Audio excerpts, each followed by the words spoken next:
Buenos días, muchas gracias por la invitación a los organizadores de Mercalán y para poder dirigirme a ustedes, a vosotros, compartiendo algunas reflexiones sobre nuestra regulación laboral, los cambios que ha experimentado en los últimos tiempos, bueno, y su papel, que es obvio, es esencial en la evolución del mercado de trabajo, ¿no?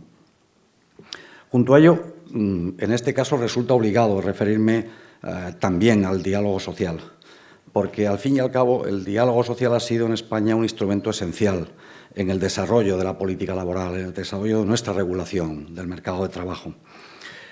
España, además, tiene una amplia experiencia en este ámbito. Después lo desarrollaré un poco más, que siempre ha sido, en ocasiones, despreciada como un elemento que yo creo que es un elemento diferencial cuando comparamos su evolución con la de otras economías europeas.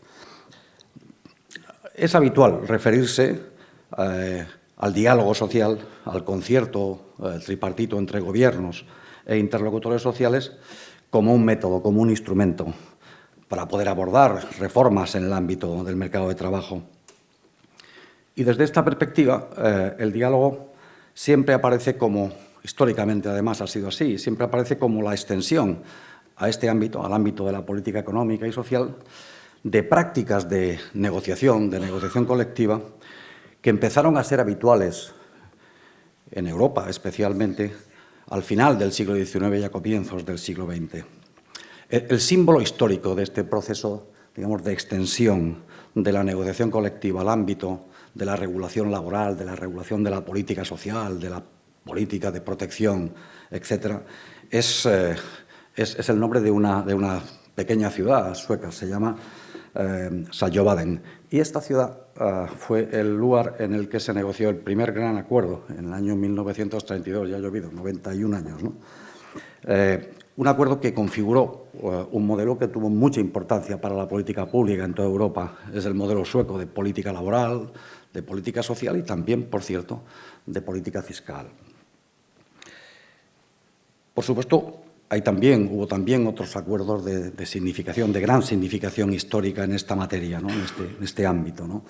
Cómo no citar aquí, por ejemplo, los acuerdos de Grenelle. Fueron acuerdos que se firmaron en 1968 y fueron acuerdos que dieron, digamos, un proceso de salida, un cauce de salida a las grandes convulsiones que Francia, un país como Francia, sufrió en mayo de 1968. Un año después, en Italia, se firmó el primer gran acuerdo que permitió esto que algunos califican como un grave error histórico, pero que para mí, en cambio, fue un gran avance en el desarrollo social, esto que llamamos la escala móvil de salarios, esta forma de fijar salarios en función de cómo evoluciona el coste de la vida, ¿no? Aunque la ausencia de libertades democráticas en España no permitió que pudiéramos incorporarnos a este desarrollo, digámoslo así, en el ámbito europeo de este tipo de modelos de política pública, España comenzó efectivamente a tener un desarrollo importante en este ámbito a partir de la década de 1980.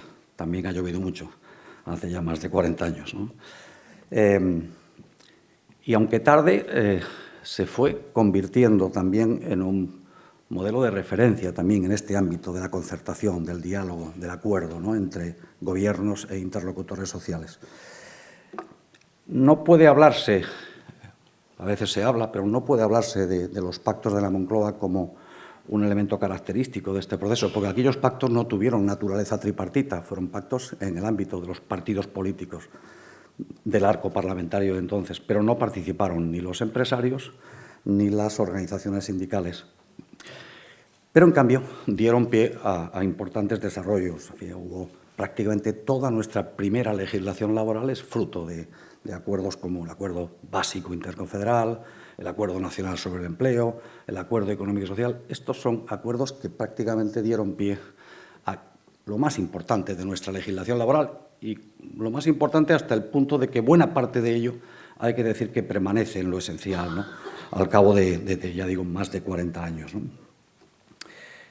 Después, tras un relativamente largo periodo de silencio, el diálogo en materia laboral volvió incluso a resurgir. En este caso, bajo un gobierno, el primer gobierno del Partido Popular en la etapa democrática.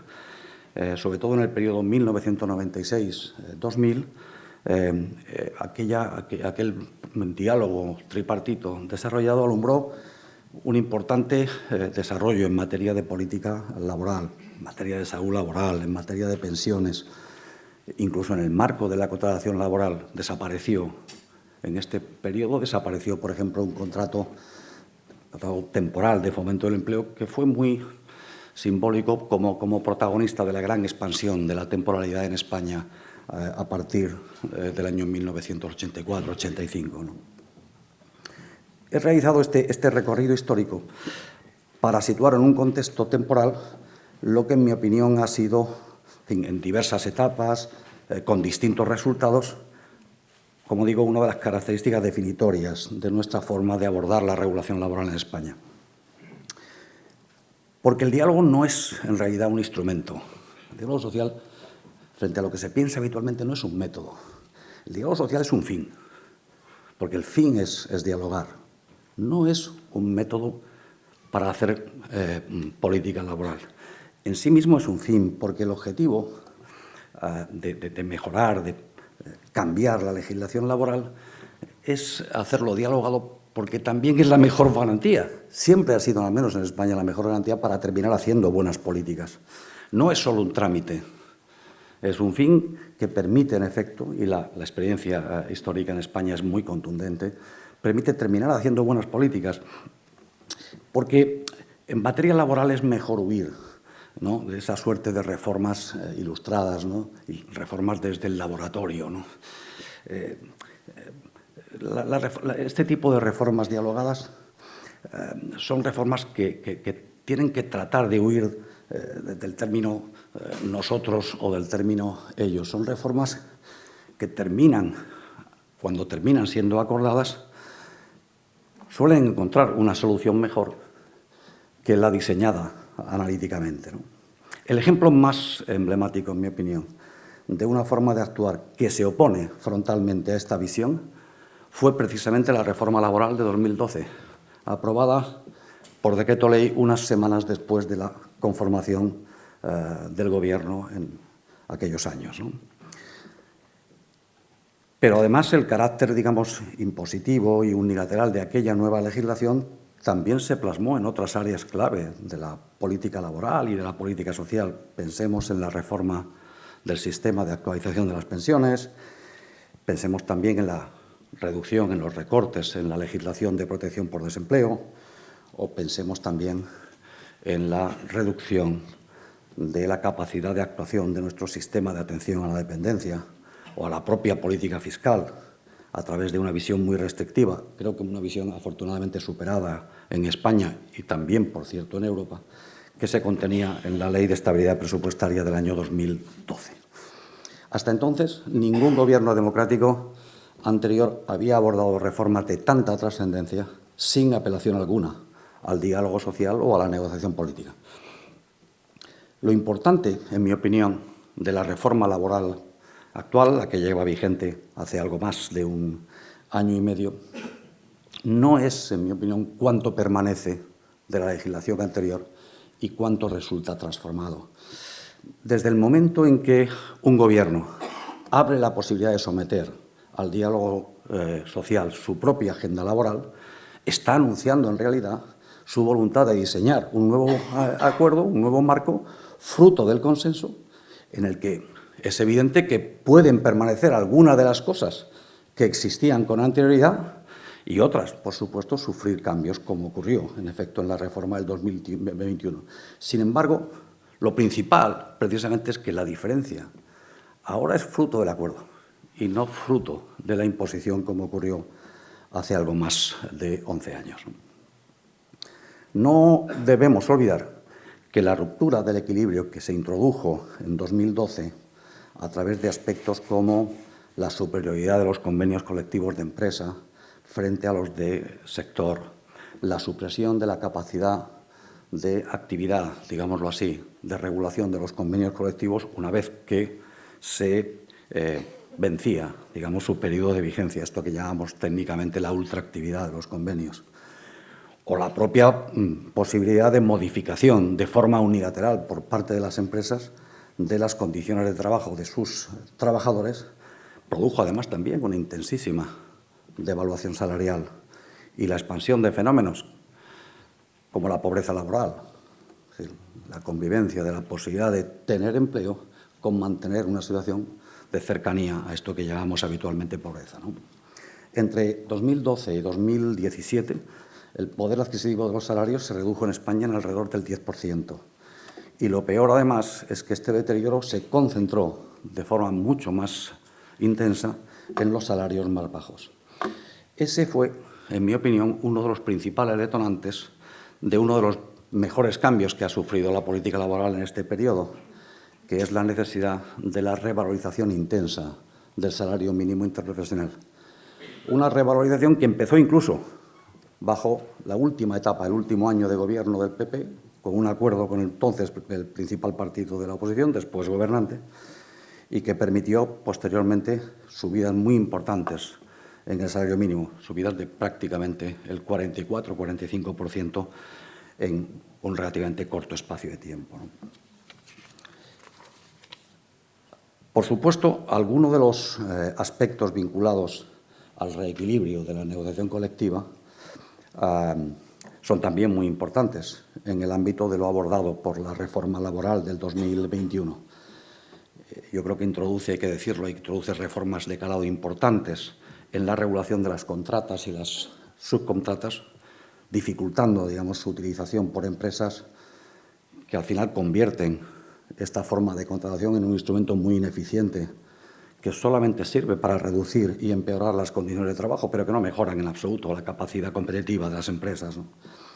Adicionalmente, una nueva regulación más exigente de la contratación temporal, esta es una de las claves de la reforma, manteniendo, por supuesto, la posibilidad de uso por parte de las empresas, pero con una restricción mucho más profunda en el uso de la contratación temporal no justificado y la necesidad, además, de extender este proceso también al ámbito de las administraciones públicas, tiene que ayudar. Hago un paréntesis aquí. Las administraciones públicas tienen en este momento casi el doble de la tasa de temporalidad que el sector privado en España. Esto es mucho. Esto es demasiado y no puede continuar una política pública de exigencia razonable, además, de que se reduzca el uso no justificado de la contratación temporal con mantenimiento de estos niveles de precariedad en cuanto a la duración de la relación laboral, también en el ámbito de las administraciones públicas. En este momento, el mercado de trabajo español sigue, esto fue lo que sucedía antes de aquella reforma, la del 2021, aún así seguimos teniendo uno de los primeros lugares en tasa de temporalidad entre los países miembros de la Unión.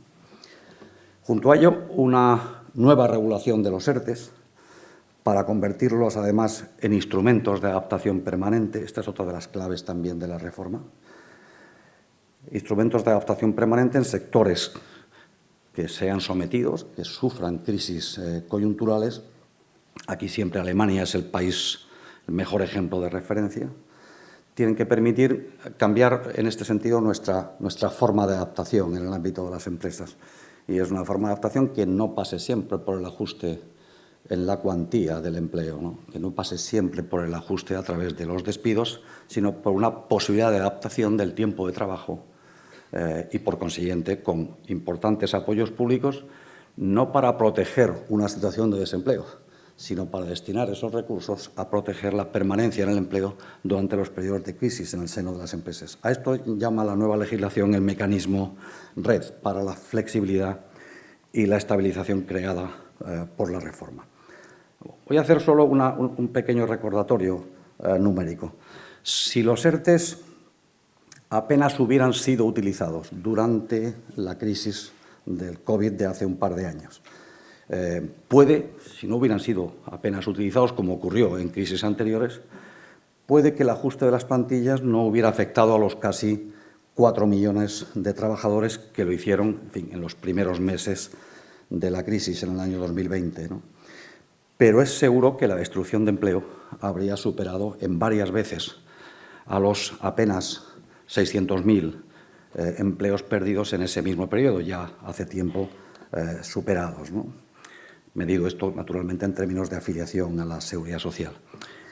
Y frente a lo que inicialmente podría pensarse, y en ocasiones también se defiende desde ciertos ámbitos, la expansión de la política de protección por desempleo a través de los ERTEs no supone hacer crecer discrecionalmente el gasto en esta materia.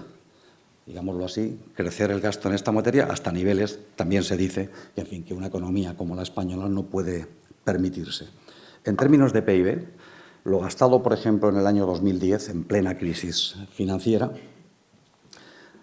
y lo gastado en el año 2020, en todo el año 2020 también en plena crisis del COVID, ha sido muy similar. Ha sido algo más de 3 puntos, 3,3 puntos de PIB. La diferencia es que en el año 2010 apenas hubo beneficiarios incluidos en ERTEs, ¿no? Dicho de otro modo, es decir, con los millones de trabajadores afectados por ERTE, el gasto en desempleo durante la crisis no ha sido muy distinto en relación con el PIB que el gasto en desempleo en los peores años de la crisis pasada, de la crisis financiera.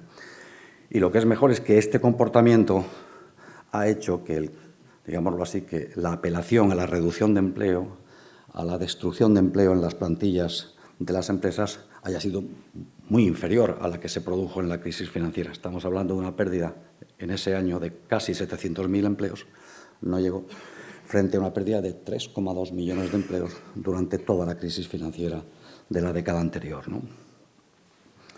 Por supuesto, las políticas activas de empleo también forman parte de este proceso de reformas que hemos experimentado, que hemos afrontado durante estos últimos meses, años ya, ¿no? El impulso de las políticas de activación formaba parte, además, también de esto que llamamos el Plan de Recuperación presentado por las autoridades españolas a Bruselas, ¿no? Este plan también, además, ha sido acompañado, esta sí es una reforma muy reciente, hace apenas un par de meses, por la aprobación de una nueva ley de empleo que supone, además, avances importantes en esta materia de las políticas de activación. Y como se ha dicho aquí, esta mañana también Euskadi está abordando una nueva fase de preparación de una nueva ley de empleo en esta materia, ¿no? Respecto a este asunto de las políticas de activación y de las políticas de formación para el empleo, quería subrayar una cuestión que me parece importante. Yo no creo que un simple traspaso de competencias, por ejemplo, desde el ámbito laboral al ámbito educativo, en materia de formación para el empleo, de formación continua de los trabajadores, pueda arreglar por sí mismo ni siquiera una mínima parte de nuestros retos pendientes. El hecho de que la formación para el empleo deba formar parte de un modelo único, un modelo en el que también se integre la formación profesional, digámoslo así, educativa, arreglada, es algo que nadie discute a estas alturas. Pero, en mi opinión, el lugar de la formación continua, el lugar de la formación en el trabajo, tiene que ser siempre la empresa. Tiene que ser siempre la empresa atendiendo a sus necesidades cuando se trata, efectivamente, de formación continua de sus trabajadores.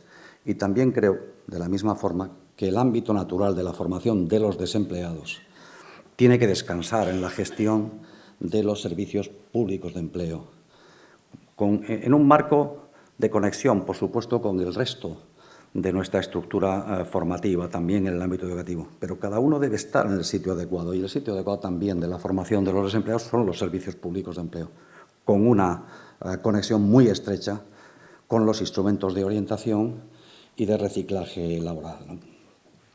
Hace ya varias décadas, Kostarren fue uno de los impulsores de aquel modelo sueco al que me he referido hace un momento. Ya dijo que el lugar que debe ocupar la política de formación para el empleo no solo debe estar cerca, sino que debe formar parte esencial de esto que llamamos el territorio que hoy ocupa la política laboral y la política activa de empleo. Es aquí donde debemos situar claramente la estrategia de formación para el empleo. Bien, llegados a este punto, yo creo que merece la pena realizar algunos comentarios también adicionales sobre la política de formación profesional dentro del ámbito de las políticas activas de empleo. Además, me dedico específicamente a este ámbito en mi actividad profesional actual, ¿no?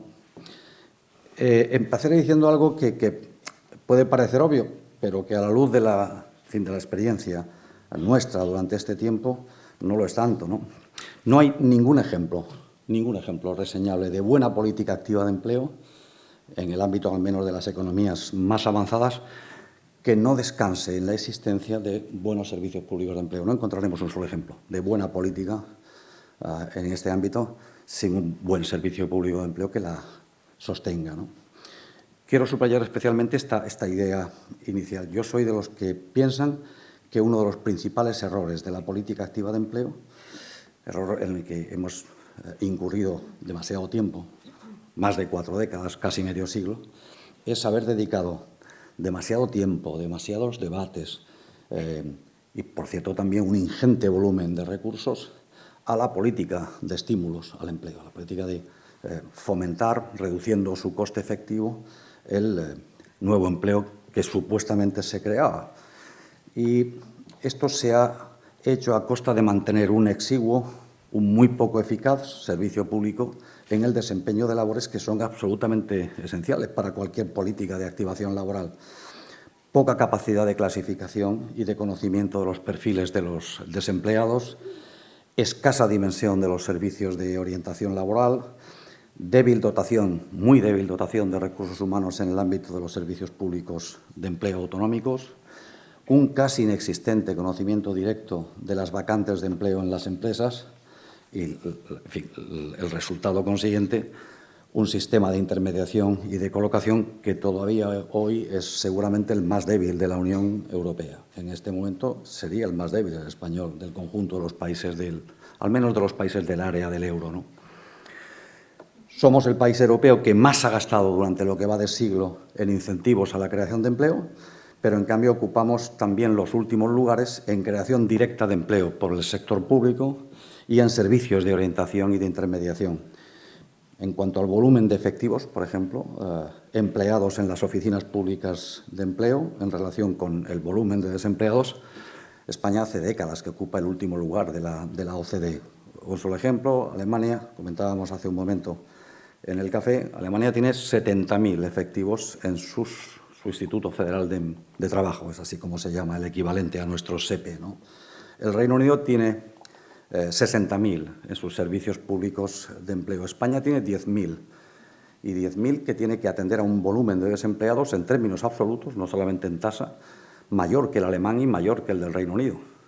Así que tenemos 6 o 7 veces menos empleados en nuestros servicios públicos de empleo, en ocasiones para atender a un volumen de desempleados que está reduciéndose, pero puede ser del doble del existente en Alemania o en el Reino Unido, ¿no? En cierta medida, hasta el momento al menos, nuestro modelo no tiene apenas un perfil que pueda calificarse, digámoslo así, en un lugar concreto de sus características por mayor o por menor intervencionismo público, por ejemplo, en el mercado, ¿no? Lo que sabemos bien es que nuestros servicios públicos hoy son muy débiles y en buena medida no tienen una orientación definida. Esto no ocurre, esta diferencia tan sustancial entre el funcionamiento de nuestros servicios públicos de empleo y de otros servicios públicos de empleo en la Unión Europea, esto no ocurre en otros ámbitos de los servicios públicos. Esto no ocurre en sanidad. Podrá ser el sistema mejor o peor, pero no hay diferencias tan ostensibles entre la dotación de medios para el servicio público de empleo. Esto no ocurre en la seguridad, esto no ocurre en la justicia. Podrá ser, insisto, peor o mejor el servicio público, pero no con tan llamativa distancia entre unos y otros. No ocurre en el ámbito educativo y tampoco ocurre en el sistema de pensiones. No ocurre casi en ningún servicio público destacable. Ocurre en los servicios públicos de empleo y ocurre también, por cierto, en la política de vivienda, ¿no? Así que sirva como ejemplo de esta evidente ausencia de definición en el caso estratégico, destacar el hecho de que no hayamos querido dar una entrada adecuada y decidida a la colaboración entre el sector público y el sector privado en los servicios de intermediación y de colocación, pero en cambio hayamos liberalizado la comunicación de las vacantes por parte de las empresas, ¿no?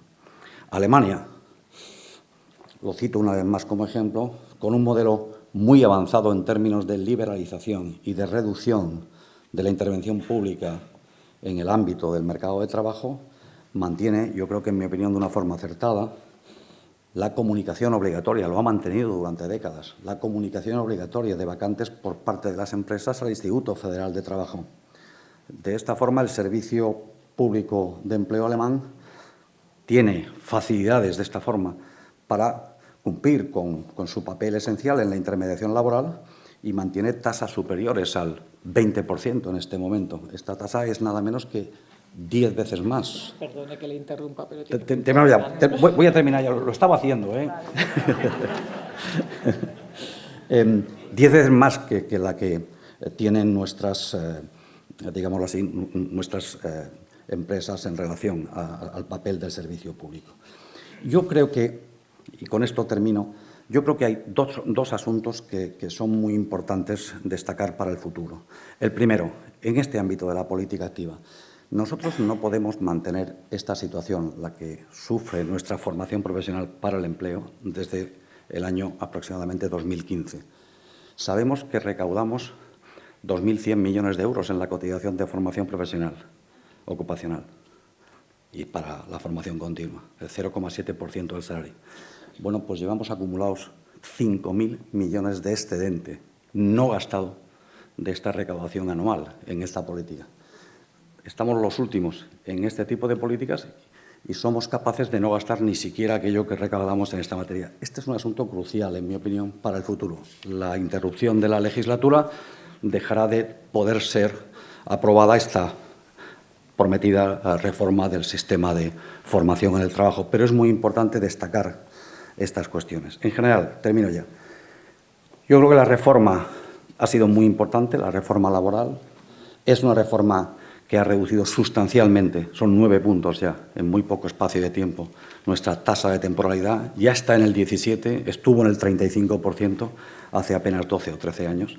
Y es muy importante continuar en esta tendencia. España puede tener tasas de temporalidad ya más próximas al 12 o el 13% dentro de apenas 4 o 5 años de continuar con esta tendencia. Y esto ya sí es una tasa europea comparable. Pero hay mucho que hacer. En este caso, hay mucho que hacer en el ámbito de la formación profesional y hay que desarrollar la nueva ley de empleo, porque, por fortuna, la comunicación obligatoria de vacantes por parte de las empresas que se ha introducido en la ley es una de las mejores reformas de las que se pueden extraer importantes lecciones y que necesita ser adaptada también en el ámbito de usar de verdad ese gran instrumento por parte de los servicios públicos de empleo. En fin, se ha dicho aquí durante las intervenciones anteriores, vamos a vivir un nuevo mundo en este aspecto, en el ámbito laboral. Con tasas de desempleo como las que tenemos ya empieza a haber dificultades en la cobertura de vacantes por parte de las empresas y demográficamente la reducción del desempleo será muy intensa en España durante los próximos años, da igual quién gobierne. Pero es importante superar estas carencias en nuestro servicio público de empleo, que yo creo que son en este momento las carencias más importantes que tiene la política laboral en España. Muchas gracias.